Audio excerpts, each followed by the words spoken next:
90 రోజుల కోర్సు పూర్తి చేస్తే చాలు 100% ప్లేస్మెంట్ సపోర్ట్ తో సాఫ్ట్వేర్ జాబ్ మీ సొంతం. వెంటనే కోడ్ జ్ఞాన్ డెస్టినేషన్ ని సంప్రదించండి. Welcome to Suman TV. నేను మీ సుమన్ టీవీ నాగ్. భరణం భార్యలకు మాత్రమేనా, భర్తలకు కాదా? ఇది చాలామందికి రైజ్ అయ్యేటువంటి క్వశ్చన్ అదే.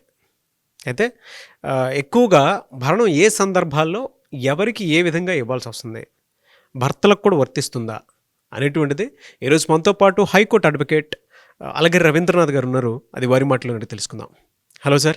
హాయ్ అండి నాగరాజ్ గారు. సార్, భరణం అనేటప్పటికీ చాలా కొంతమందికి ఏంటంటే నీరసం వస్తుంది, అబ్బా అనేటువంటి ఇది అనిపిస్తుంది. ఎందుకంటే అది ఆ పెయిన్ చూసేటువంటి వాళ్ళకి మాత్రమే తెలుస్తుంది. కొంతమందికి ఏంటంటే ఇది రాకపోతే నీ అంతు చూస్తా అనుకునేటువంటి స్థాయి కూడా వెళ్ళిపోయేటువంటి సిచ్యువేషన్స్ చూస్తూ ఉంటాం. అంటే ఇన్సిడెంట్స్ అలా ఉంటాయి. భార్యాభర్తలుగా ఉన్నప్పుడు వాళ్ళకి 1,00,000 ప్రాబ్లమ్స్ ఉంటాయి. But when it comes to ఈ భరణం అనేటువంటి టాపిక్ వచ్చినప్పుడు అటువైపా ఇటువైపా అనేటువంటి దాని వైపు కనుక మనం చూసుకుంటే, అంటే ఇది ఇప్పుడు రెండు వైపులా పదునుగా ఉండేటువంటిదా అనే క్వశ్చన్స్ అయితే వస్తూ ఉన్నాయి.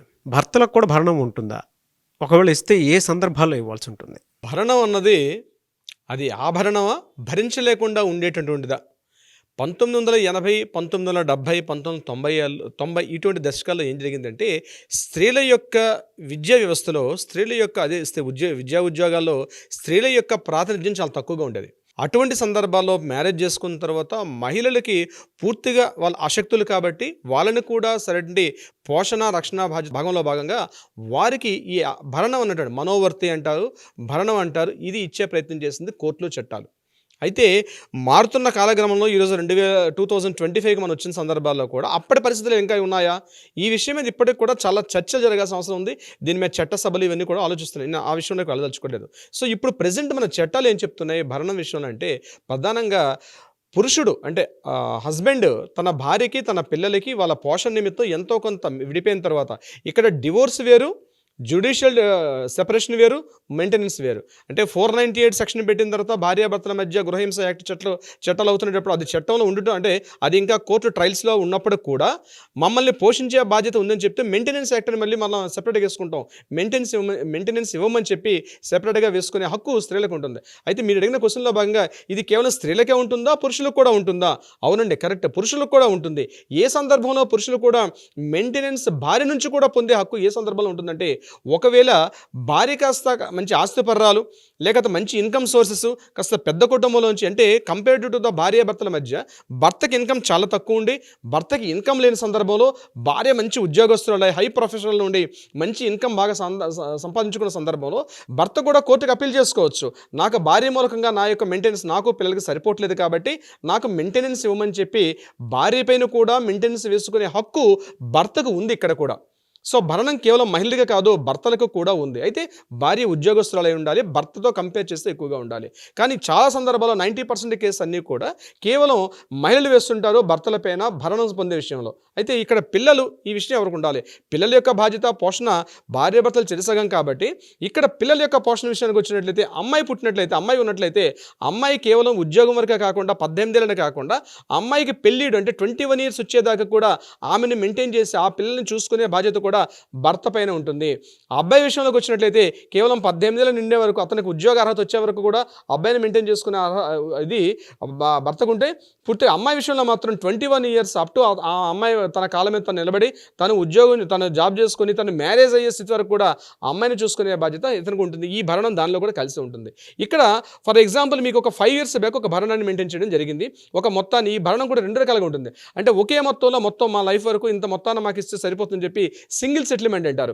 సింగిల్ సెటిల్మెంట్లో కూడా భరణాన్ని ఇచ్చేసుకొని అక్కడి నుంచి ఎగ్జిట్ అయిపోవచ్చు. కొన్ని సందర్భాలు ఏం చేస్తారంటే ఎవ్రీ మంత్ పే చేసుకుంటూ వస్తారు. సింగిల్ సెటిల్మెంట్ అయినా లేదా మంత్లీ ఇచ్చిన మెయింటెనెన్స్లో కూడా ఒకవేళ రివిజన్ పెట్టుకోవచ్చు మహిళలు. అంటే ఒక 5 ఇయర్స్ బ్యాకో 6 ఇయర్స్ బ్యాకో ఎంతో కొంత మొత్తాన్ని ఇంత ఇవ్వమని చెప్పి మాట్లాడుకున్న తర్వాత ఇప్పుడున్నటువంటి ఈ ద్రవ్యోల్బణం కావచ్చు, ఇతరత్ర కారణాల రీత్యా ఖర్చులు పెరిగిన సందర్భాల్లో నాకు ఈ అమౌంట్ సరిపోవట్లేదని చెప్పి మరలా కోర్టు మెట్లను ఆశ్రయించి కోర్టు యొక్క ముందు పిటిషన్ పెట్టుకోవడం వల్ల నాకు ఆ అమౌంట్ సరిపెట్టలేదు, ఇంక్రీజ్ చేయమని చెప్పి పెట్టే అవకాశం కూడా ఉంటుంది. ఎందువల్లంటే 5 సంవత్సరాల క్రితమో 10 ఏళ్ల క్రితం ఉన్నటువంటి అతని ఇన్కమ్ ఈరోజు పెరిగి ఉంటుంది కాబట్టి దాని తగ్గట్టుగా కూడా నాకు ఆ అమౌంట్ ఇవ్వమని చెప్పి భార్య కూడా కోర్టును ఆశ్రయించి తద్వారా దాన్ని కూడా పొందే హక్కు కూడా ఉంటుంది. ఇది 2 రకాలుగా ఉంటుంది. ఇది భార్యకి వర్తిస్తుంది, భర్తకు కూడా వర్తిస్తుంది. అయితే ఇక్కడ 2 రకాల సందర్భాలు. భార్య పునర్వివాహం చేసుకుంది అనుకోండి, అంటే తనతో డివోర్స్ అయిపోయి భార్య ఆ భర్తతో విడాకులు పొంది, అంటే విడాకులు తీసేసుకొని మెయింటెనెన్స్ ఇస్తున్నారు, కానీ భార్య రెండో మ్యారేజ్ చేసుకుంది, ఇంకొకరిని మ్యారేజ్ చేసుకున్నప్పుడు అప్పుడు మెయింటెనెన్స్ ఆటోమేటిక్గా డిఫాల్ట్ కట్ అయిపోతుంది ఆ భార్యకి ఇవ్వాల్సిన మెయింటెనెన్స్. అయితే ఆ భార్య రెండో మ్యారేజ్ చేసుకున్న విషయాన్ని కోర్టు ముందు సబ్మిట్ చేసిన అవసరం ఈ భర్త చేతుల్లో ఉంటుంది. ఇదే విషయం సేమ్ భర్త కూడా వర్తిస్తుంది. భర్త భార్యలు విడిపోయిన తర్వాత భర్త రెండో వివాహం చేసుకున్నాడు, భార్య మెయింటెనెన్స్ ఇస్తూ ఉంది. భార్య ఇందాక నేను చెప్పినట్టుగా భార్య మెయింటెనెన్స్ ఇస్తుంది. భర్త ఇంకో వివాహం చేసుకున్న తర్వాత భర్త రెండో వివాహం చేసుకున్నందుకు గాను భార్య మెయింటెనెన్స్ ఇవ్వాల్సిన అవసరం లేదు, భార్య అక్కడ కట్ చేసుకునే అవకాశం ఉంటుంది. అంటే మ్యారేజ్ చేసుకున్న సందర్భంలో కానీ ఇతరత్ర కారణాల రీత్యా కంప్లీట్గా ఎన్ని సంవత్సరాలు చేయాలి అంటే లైఫ్ లాంగ్ చేయాల్సిన అవసరం ఉంటుందంటే లైఫ్ లాంగ్ చేసే అవసరం అయితే ఉండదు. ఇంకొకటి, మధ్యలో వాళ్ళకి ఏదైనా ఆరోగ్య సమస్యలు ఇతరత్ర ఏదైనా క్రానిక్ డిసీజ్ వచ్చే సందర్భాలు ఉంటే ఈ భరణాన్ని ఇంక్రీజ్ చేసుకునే అవకాశం కూడా ఉంటుంది. అది కోర్టు ద్వారా కూడా దాన్ని పొందే హక్కు ఉంటుంది.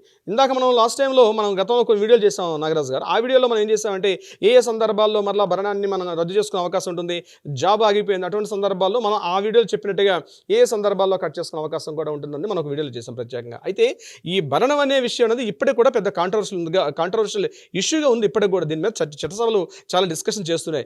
భరణం అనేది అదొక అవకాశం తీసుకొని మహిళలు చాలా వరకు దౌర్జన్యాన్ని కూడా పాల్పడుతున్నారు. దీని మీద ప్రత్యేకించి చట్టాలు పురుషుల పరంగా లేదని చెప్పి జరుగుతున్నాయి. బహుశా అది తొందరలోనే వీటి మీద కూడా రివిజన్స్ జరుగుతున్నాయి కాబట్టి ఆ చట్టాలు కూడా వచ్చే అవకాశం ఉంటుంది.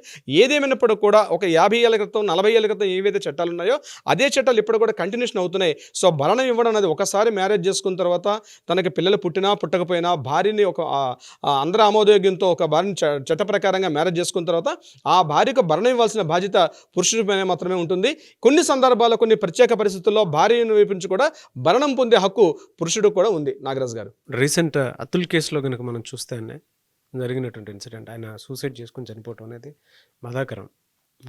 నిజంగా కొంతమందికి ఏంటంటే మెయింటెనెన్స్ పిల్లల కోసమే కడుతున్నటువంటి వాళ్ళు ఉంటారు, భరణం పిల్లల కోసం ఇచ్చేటువంటి వాళ్ళు మాత్రమే ఉన్నారు. కొంతమంది ఇవ్వలేని వాళ్ళు కూడా ఉండేటువంటి వాళ్ళు ఏం చేయాలో తెలియక సూసైడ్కి పాల్పడేటువంటి విషయాలు చాలా చూస్తున్నాం.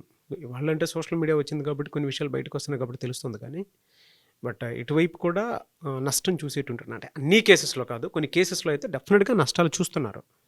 ఎందుకంటే కొంతమంది భార్యలు కావాలనే వాళ్ళ వైపు మెయింటెనెన్స్ అని, అదే ఏదున్నా సరే యాజ్ పర్ రైట్స్ మాకు రావాలి అనేటువంటి ఉద్దేశంతో, సదుద్దేశంతో ఏదైతే ఈ యొక్క భరణం మనోవర్తి అని ఏదైతే మనకి చట్ట ప్రకారంగా పొందే హక్కు ఉందో ఇది సాధ్యమే. కానీ కొంతమంది మహిళలు కావాలని అతన్ని ఇబ్బంది పెట్టే ఉద్దేశంతో, గొంతెమ్మ కోరికలతోటి అతన్ని ఎలాగైనా నాశనం చేయాలి అనే ఉద్దేశంతో ఈ యొక్క మెయింటెనెన్స్ని ఒక అస్త్రంగా వాడుతూ కంప్లీట్గా అతన్ని నిర్వీర్యించే ఉద్దేశంతో అతన్ని పూర్తిగా నాశనం పట్టించేద్దాం, నేలని నాకించేద్దాం అనే ఉద్దేశంతో కొంతమంది మహిళామలు అక్కడక్కడ కొన్ని సంఘటనలు జరుగుతున్నాయి. చాలా దురదృష్టకరం.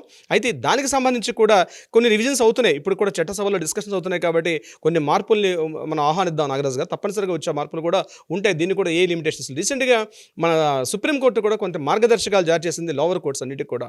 కొన్ని ఒక 8 పాయింట్స్ ఒక ఎజెండా రిలీజ్ చేసి 8 పాయింట్స్ని మార్గదర్శకాలను తీసుకొని దీని తగ్గట్టుగా భరణాలని ఇరువురిగిల్ని కూర్చోబెట్టుకొని దాని తగ్గట్టుగా ఇవ్వమని చెప్పడం జరిగింది. అయితే ఒకటి గుర్తుపెట్టుకోండి, కోర్టుకి ఏదైతే సబ్మిట్ చేస్తున్నాం అడిగే వాళ్ళు కావచ్చు, ఇచ్చే వాళ్ళు కావచ్చు, ఎవరైనా సరే కోర్టుని మాత్రం తప్పుదోవ పట్టిస్తే మాత్రం తీవ్రమైనటువంటి పరిణామాలు ఉంటాయి. ఎందుకంటే కోర్టు చాలా తీవ్రంగా తీసుకుంటుంది. కోర్టును తప్పుదోవ పట్టించడం, ఉన్న విషయాన్ని యాస్టీస్గా చెప్పాల్సిన అవకాశం ఉంటుంది. పూర్తిగా మన రీసెంట్గా మీరు అన్నట్టుగా అతుల్ సుభాష్ గారి కేసులో కావచ్చు, లేకపోతే ఢిల్లీలో జరిగినటువంటి ఆ ఖన్నా గారి కేసులో కావచ్చు, ఇటువంటి సందర్భాలు ఏంటంటే కోర్టును తప్పుదోవ పట్టించారు. అప్పుడు ఏమైతుందంటే ఈ విషయం అసలు టాపిక్ పక్కకి వెళ్ళి కోర్టుని తప్పుదోవ పట్టించడం అన్నది అది చాలా ప్రమాదకరంగా ఉంటుంది. దాని మీద వేరే శిక్షలు కూడా ఉంటాయి. సో కోర్టు మెట్లు ఎక్కేటప్పుడు 1-10 సార్లు ఆలోచించుకొని కోర్టు మెట్లు ఎక్కాల్సిన అవసరం ఉంటుంది. నాగరాజు గారు, ఎవరైనా సరే ఇటువంటి వాటితోటి ఈ సమస్యని ఇప్పటికీ చాలామంది ఫేస్ చేస్తున్నటువంటి వాళ్ళు ఉన్నారు. మిమ్మల్ని అప్రోచ్ అవ్వచ్చా? తప్పనిసరిగా నాగరాజు గారు, కింద స్క్రోల్ అవుతున్న నెంబర్కి ఇమ్మీడియట్గా మీ చేతిలో ఫోన్ తీసుకొని కాంటాక్ట్ చేయగలిగితే మీకు ఎటువంటి సమస్య ఉన్నా, అటు స్త్రీలైనా పురుషులైనా, అంటే మెయింటెనెన్స్ ఇచ్చే వాళ్ళైనా మెయింటెనెన్స్ తీసుకున్న వాళ్ళైనా, మీకు ఎటువంటి సమస్య ఉన్నా ఇమీడియట్గా న్యాయపరంగా ఒక సలహా సంప్రదింపులు కావాలంటే తప్పనిసరిగా కింద కాంటాక్ట్ అవుతున్న నెంబర్ని కాంటాక్ట్ చేయగలిగితే మన లీగల్ టీం వాళ్ళకి అప్రోచ్ అవుతారు. అప్రోచ్ అయిన వాళ్ళ యొక్క డీటెయిల్స్ కూడా చాలా కాన్ఫిడెన్షియల్గా ఉండబడతాయి. సో తప్పనిసరిగా మీరు ఇమీడియట్గా కాంటాక్ట్ చేయండి, మీకు సమస్యకి పరిష్కారం దొరుకుతుంది. Thank you so much Alagiri Ravindranath గారు. Thank you so much Nagaraju గారు. సో అది మీకు ఎవరికైనా ఏదైనా చిన్న ప్రాబ్లం ఉంది అనుకున్నట్టు మీకు అనిపిస్తే మాత్రం ఆ విధంగా జరుగుతుంది అనుకుంటే, అంటే మీకు అన్యాయం జరుగుతుందని మీరు కనుక భావిస్తే, స్క్రీన్ మీద అలగరి రవీంద్రనాథ్ గారు, హైకోర్టు అడ్వకేట్ కాంటాక్ట్ నెంబర్ కనిపిస్తుంది. దానికి మీరు అప్రోచ్ అవ్వచ్చు. అండ్ ఈ వీడియో లైక్ చేయండి, షేర్ మాత్రం తప్పకుండా చేయండి. ఇలాంటి మరిన్ని వీడియోస్ కోసం మా ఛానల్ ఫాలో అవ్వండి. Thank you.